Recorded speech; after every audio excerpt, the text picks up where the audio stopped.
Matthew 14:30 says, "But when he saw the strength of the wind and he was afraid and began to sink, he cried out to the Lord, 'Save me.'" When Jesus called Peter out into the waters, he took his first steps with faith and confidence.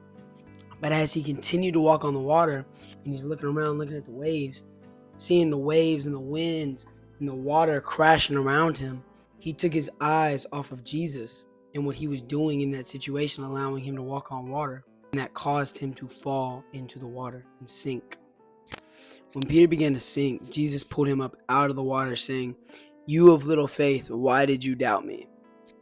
You see, when we begin to take our eyes off the Lord and focus more on what we're doing, we're subconsciously saying that this situation is too big for God.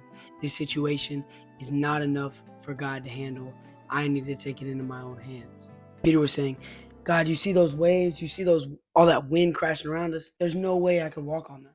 When you begin to walk in a lack of faith, it shows a lack of trust that you have in the Lord. Peter trusted more in the fact of, if I walk on water, I will sink, than he trusted in Jesus calling him onto the water.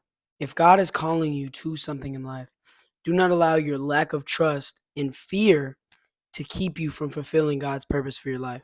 We cannot allow our ever-changing world to make us take our eyes off the never-changing Lord.